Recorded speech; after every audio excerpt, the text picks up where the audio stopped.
As the housing market bubble seems to be right on top of us, I don't really expect it to pop. I expect it more to deflate. Should be a great video today. We're going to talk about the housing market amongst other things, so stick around.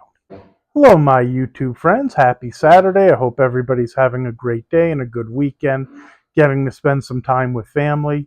So, what's going on with the housing market? We had this huge run up. Now it feels like inventory is coming to the market, and it looks like there could be a bubble that's going to pop coming forward. And why do I not really see it popping? And what's going on to make me think a little bit differently? I see the videos out there from the people who've been talking about it's going to collapse for the past 4 or 5 years. I see the ones who think it's just going higher. I think we finally hit a level that it's balancing out properly. I think the Fed's going to have to continue to cut rates, but unlike previous times, that is not going to drive some huge demand that's going to push prices higher and make it go crazy again, because I think we have the right amount of inventory to balance that out. And as opposed to the pops and the bubbles that we've had in the past, I think what we're going to see going forward is more like air coming slowly out of a balloon. Like we got ahead of ourselves in both directions. At least here in Las Vegas, it looked like the market sold off too far, went way too low. Rates got really cheap, causing a great opportunity for people to get into homes at undervalued prices along with a low interest rate, which obviously drove prices higher. And I think that's why we shot up as much as we did. I don't think that we got so overpriced that we were really out of whack. I think that we got a little overpriced with higher interest rates, which really slowed the economy and the housing market down. But now that the inventory is coming back to the market and the Fed is cutting, I think what you're going to see is it balance. What you're going to have is rates are going to come back down. It's going to draw buyers back into the market, but there's enough selling pressure to continue to weigh on it that it's not something where a bunch of buyers are just going to come in driving it higher. Because when I look at rents versus the prices of paying to buy, rents are still a really good deal, at least here in Las Vegas, and based on some of the other videos that I've seen, seems that way across the country, and rents have softened. And when investors are looking at properties, they don't want to buy in when the rents are less than what they're going to end up paying on a mortgage. And I even think with lower interest rates, you're going to see those lower rent payments versus elevated mortgage payments, causing the investors to continue to wait while people who are buying their primary residence or potentially a second home may step in and continue to buy. Now, you have to keep in mind that real estate is really local. And I know that sounds kind of stupid, but certain places like here in Las Vegas, I think the dynamics have changed. Like people have recognized, A, what a great place to live, but you also have that influx of people who might want a second home here or a rental property because they like going to Las Vegas. It's no different than somewhere like Hawaii. Now, I know I've gotten the comments in the comment section when I've said that in videos or when I've commented in other people's videos. I am not saying Las Vegas and Hawaii are the same thing, but they are in reference to there's a demand that's outside of the natural population. So when people talk about what the average income is versus how much it costs to own a home, those might disengage from each other and become a little out of whack because the people who don't live here that end up buying homes and want to have a place are going to cause that disjunction or whatever word it is that I'm looking for to show that it may not match exactly, so that doesn't mean we have some huge crash coming. Like, look at Hawaii. The cost of owning a home in Hawaii makes no sense to the average income and what people make there. Now, it makes perfect sense. It's a beautiful island. Who wouldn't want to have a second home there? You're limited on space. But then fast forward to Vegas and you have some similar things going on.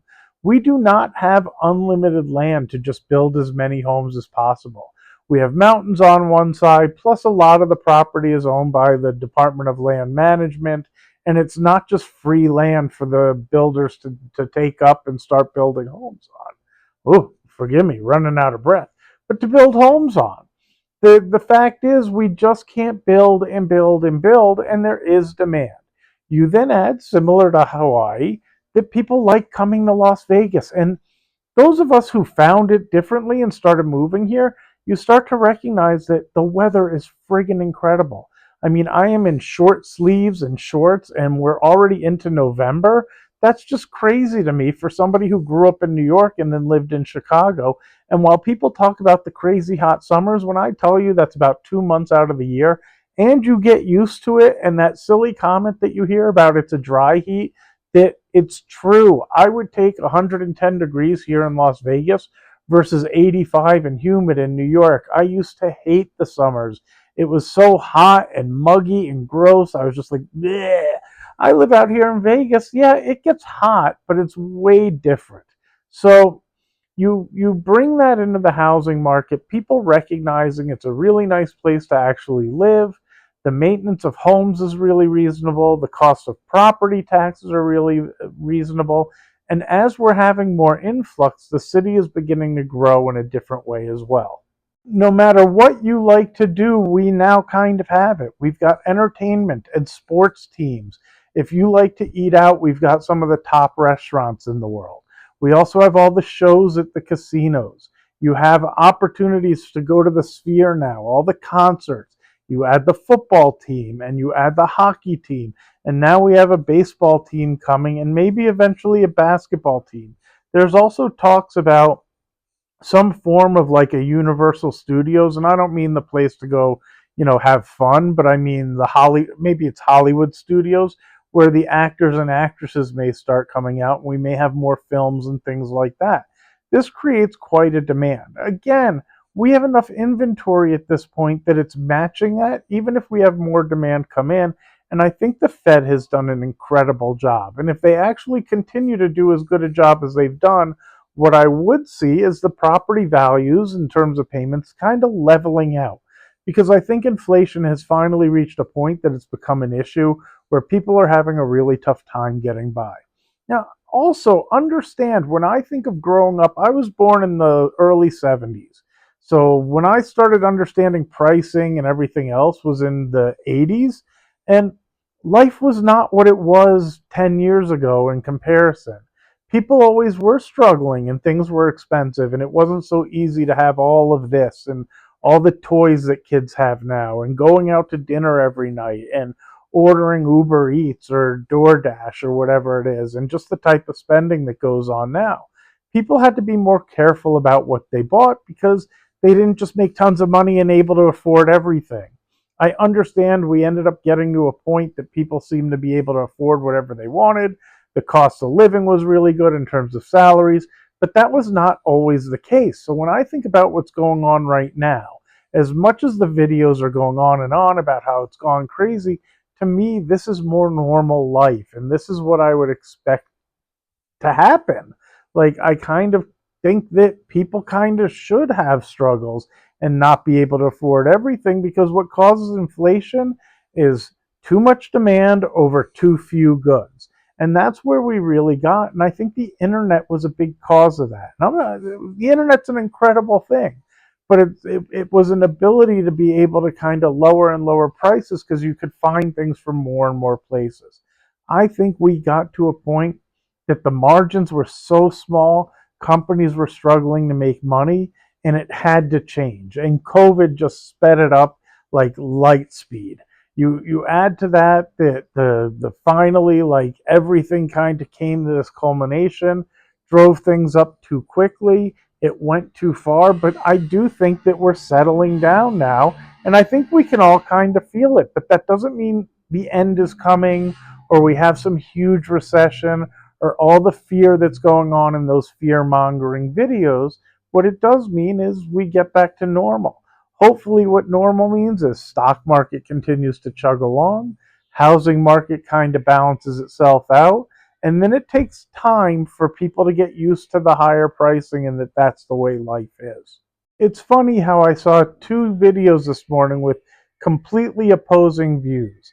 I just watched one that talked about as interest rates go lower, how inevitably that's going to drive the prices higher because it brings in all of these buyers and the market goes straight up, and that's what causes bubbles.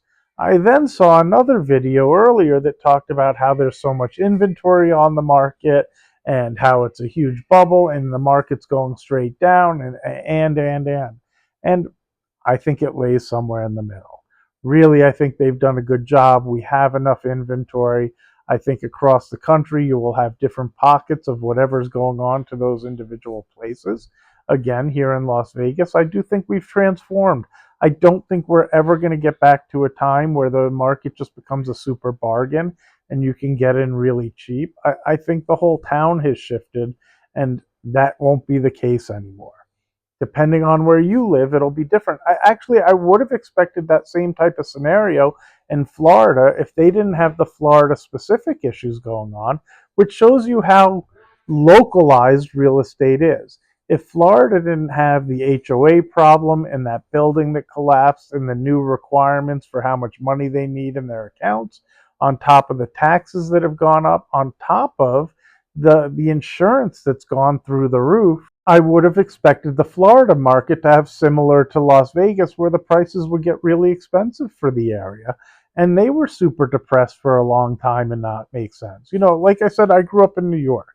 Florida was a place that a lot of older people would go to retire because the weather's really warm, you have the ocean, and it was really inexpensive to be able to get into a property.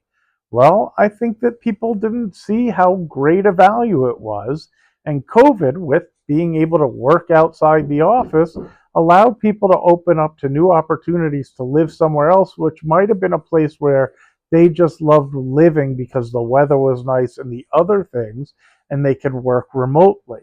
I think that drove people to places like Florida and Las Vegas. And California already had that going on, so they already had inflated prices.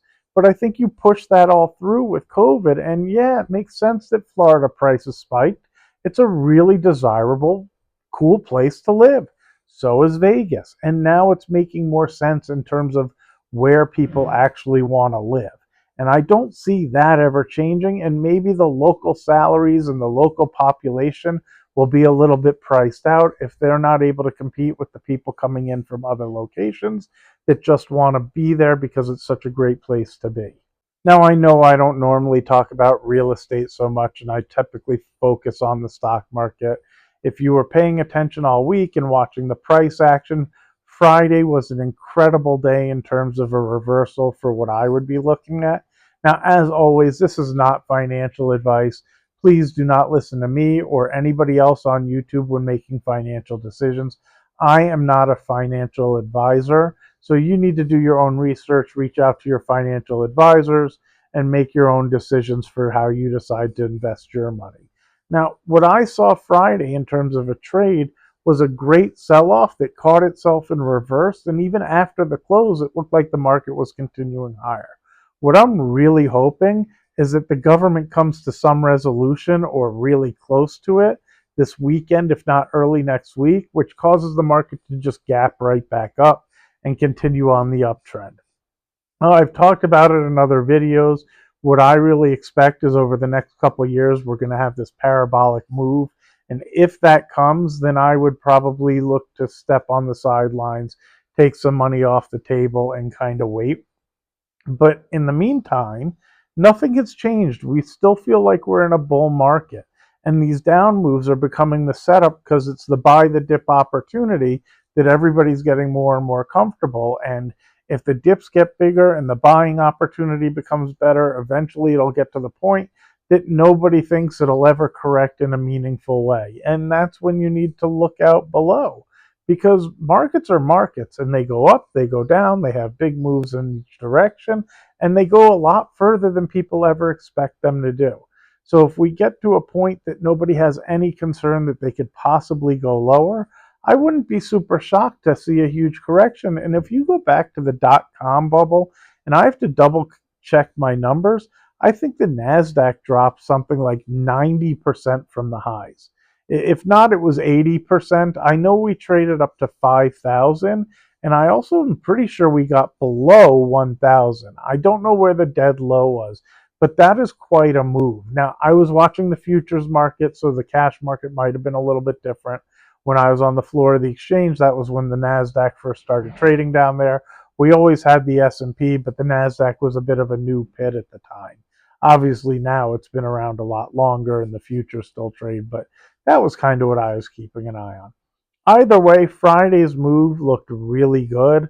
The sell-off kind of got scary. Monday and Tuesday were down days. Wednesday was a good reverse day. Then Thursday we were down again. Friday looked like it was going to be another really bad down day.